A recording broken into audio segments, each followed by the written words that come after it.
Alright, what's going on, everybody? So we are finally going to get started on working on the Camaro. So it's right here behind me. I just got it up on jack stands. And it's been sitting in the garage for a few days now. And I just looked underneath it, and this is not really the kind of thing I want to see. But, I mean, I guess since we're going to be doing this whole overhaul and everything on it, might as well pull the transmission out and fix this while we're at it. But here, take a look. So it looks like I got two spots. The one right there on the left looks like maybe transmission fluid, and that right there is oil, which seems to be coming from the rear main seal. So there is a lot of oil everywhere. So this thing does have like 156,000 miles on it. So it's getting up there, you know. It's got a few oil leaks. So what we're going to be doing, if you guys don't know, if you didn't watch the last video on it, we're going to be doing port and polished 4.8 heads to bump the compression with LS1 2-inch valves in it, sloppy stage 2 cam, and long tube headers, and full 3-inch exhaust. So all from Speed Engineering. I got an entire kit for that. The whole car is packed full of parts, but I guess while we have the exhaust off, I might as well pull the transmission down and change those seals. So it's not really what I wanted to do. It's a lot more work. I wish it was a lot easier just to pull the engine out of this. Because, I mean, if it was like most cars, I'd just pull the engine and transmission out and change all the seals with the whole assembly out of the car. But with this thing, it's, as you can see, the motor sits pretty far back, so it makes it really difficult. So I think we'll have to remove the radiator and everything up here in the front, the intake manifold, exhaust, get the heads off, and then we should be able to pull, once the full exhaust is off, we can pull the transmission down from underneath. That'll also give me a chance to install the TIC Motorsports, or TIC Performance, whatever they call it, remote clutch bleeder, the slave cylinder bleeder. So right now I don't actually have that. I have their master cylinder already, but I don't have their quick bleeder access thing. So I guess this is a perfect opportunity to buy one of those and get that installed. So really we're just going to start taking all this stuff apart. A lot of this is going to be time-lapse. It's pretty easy. I'm going to take the strut bar off. I'm going to take the whole intake off, drain the fluids, start taking the water pump and everything off, because everything in the front has to come off so we can get the cam out. I'll go over how to do all that and everything. But I'm also going to be doing brakes all the way around. I had like some upgraded rotors and pads on here, but they're pretty old. So I'm going to be changing that. I got those coming in the mail. They should be here this week. I got new wheel bearings in the front, because I think this one right here is bad. Oh no, it's the other one. But new wheel bearings, they're cheap, so I'm going to do both front ones. I also got some new wheels. So these are ZR1 wheels off of my dad's 98 SS, actually. The stock wheels from his car, which the ZR1 had the same wheels. So they're actual, like, OEM ZR1 wheels. It's kind of cool. So I'm getting rid of the C5 wheels that I got now. I just need to get some tires for them, but pretty excited about that. So we should get started. Finally.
Alright, so I got my heads back from the machine shop. So these are 4.8 862 heads that I got for like 50 bucks each. Just really cheap. That way I could put money into the port work and stuff. So this, I mean, the guy, I asked him to port them and he didn't really port them out as much as I wanted him to, but I mean, he did some light porting in the exhaust side. And if you flip it over here, I'll show you what he did on the inside. This is the main thing here. So I had him install LS1 2-inch valves. So he cut all this all out in here and ported out the intake side more than anything. And so they were also decked about I think he said like 10 thousandths or something. Not maybe less than that. He tried not to deck them too much because I'm trying to use the same push rods. So by changing valves, I might have to change push rod links on the intake side. We are going to wait and see once I get them on the car. Then we'll actually see if like how bad it is or how close it is, or if I need something longer or shorter, or how, I don't know. We'll get to that when we get to it. So but yeah, he installed my pack 1218 springs in there for me since we were doing the whole valve job and everything. So with these heads, if I didn't already cover this, you're basically going to bump the compression up to at least 11-to-1. With some of the decking he did, it might be up to like 11.2 or so to 1. It's kind of hard to tell without an exact CC reading, but that's kind of the ballpark, is around 11-to-1. And I have way less invested in this than like a 243 head or a 799 or something that will flow about the same as this and give you somewhat of the same compression ratio. But these, they're basically the same casting, just slightly different, with smaller intake valves. And so once you replace those and do a little bit of port work, they're going to flow just as much as an LS6 head, even more than like a stock LS1 head, which is what I got on there right now. So it's a good cheap upgrade. More, not very many people do this anymore. That see people started using 799 heads because those are pretty cheap and you don't really have to do anything to them. But nowadays they're getting a little bit more expensive because everybody's trying to do that sort of setup.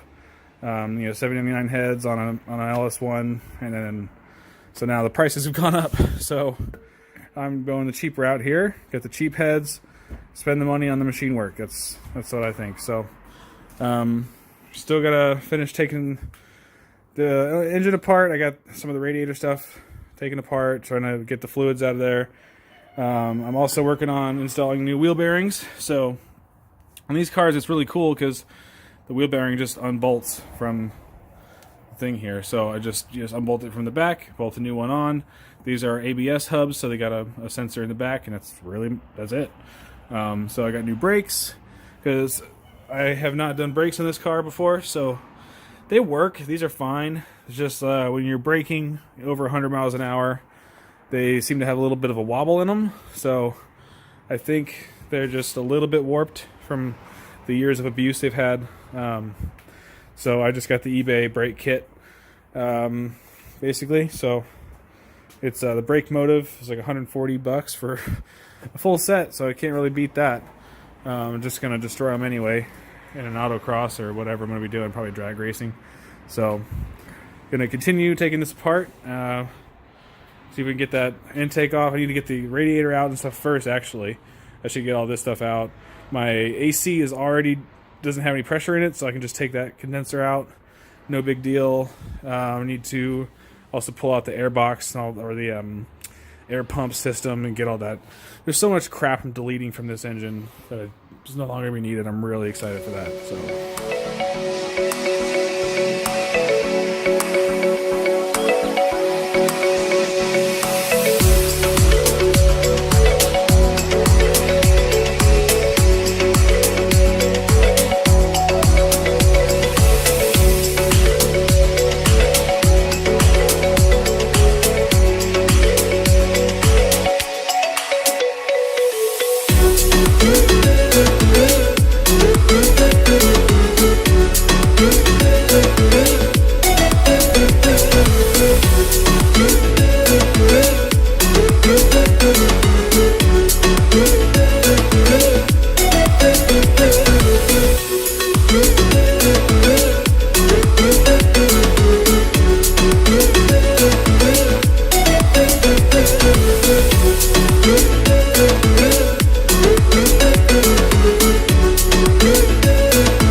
quick little update. Radiators stuff is out, as you guys saw.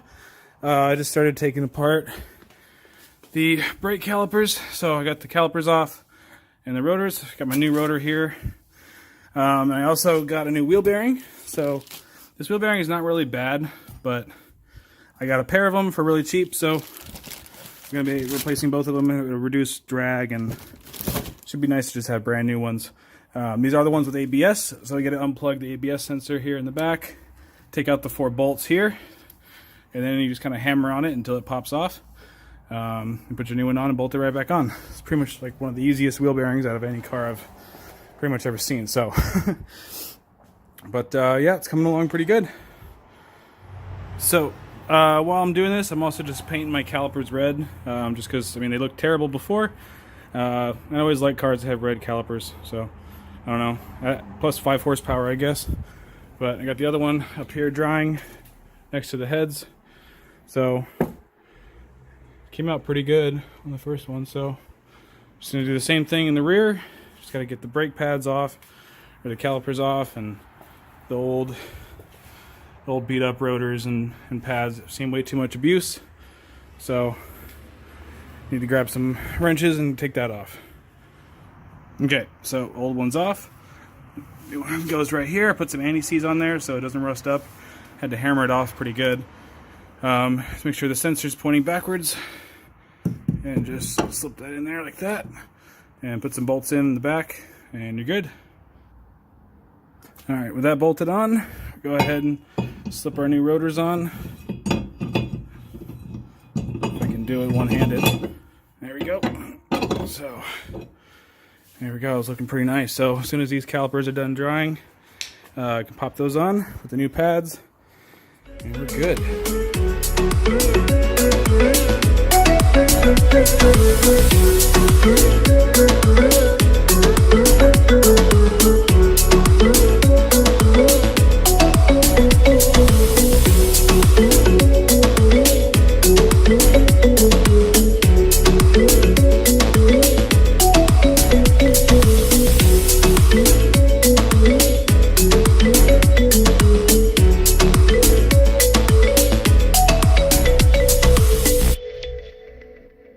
Okay, I'm just working on getting the power steering pump off.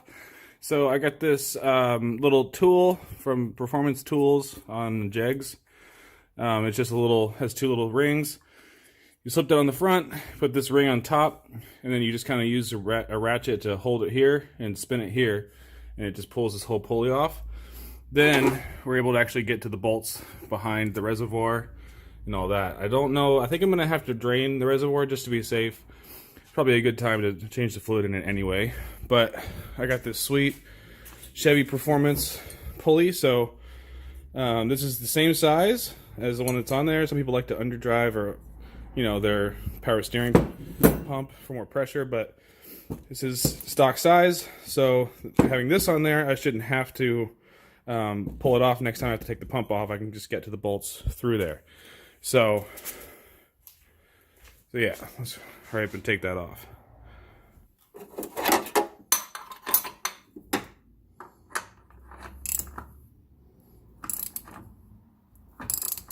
Hopefully I don't drop everything, because it's about to come off.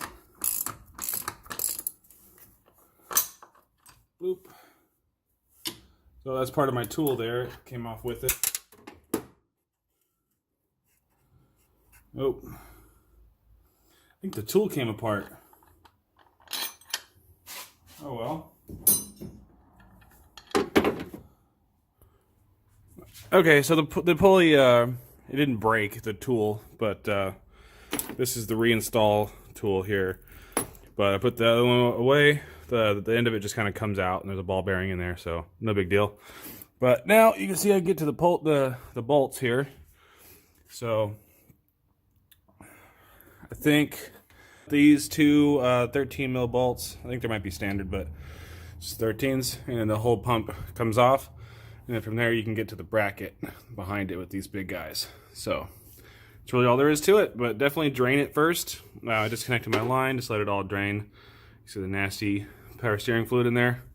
So here we go. All right, so the pump's off. I think this is where we're going to kind of leave it for now. This video is getting way too long, so I'll probably, edit this up. The next time, we have a lot of stuff we're going to be putting on this thing. I got a 92mm throttle body. It's one of those eBay special ones, so we'll be trying that out, seeing how that works. Might have to do some modifications to that to make it work. It's what I've kind of heard online, is sometimes they're a little finicky, but yeah, we got a lot of work done in this video. We got all the brakes on the front done, wheel bearings. Next time, we still have to do the back. Still haven't done the rear at all, but the intake manifold's almost ready to come off. Next time I'm going to be covering how to get those fuel lines off, because that's really the last thing holding it on right now. The fuel lines, and then the exhaust. So next time, we're going to be doing that, get the full exhaust off, make room for our long tube headers that we got going on there. We got the new heads, we got all kinds of goodies. I've ordered a ton of stuff from Summit. So this is the new cam plate. The Sloppy Stage 2 cams back there. We got LS7 lifters, all that fun stuff. So that's my Y pipe right there. The bench is a wreck right now, but it is what it is when you're mid-project. You guys already saw the wheels I'm putting on here. I'm gonna get some Mickey Thompson tires, probably some sport comps. Just a good street tire. It's kind of sticky, and they're pretty cheap. They're only about 125 bucks each, so that is not bad, especially since I'm probably gonna burn them off. So, but yeah, I want to thank you guys for watching. Tune in next time for more progress on this thing. Can't wait to get this thing on the dyno. Hopefully, make over 400 wheel NA. That's kind of the hope. So. But yeah, thank you guys for watching, and see you next time.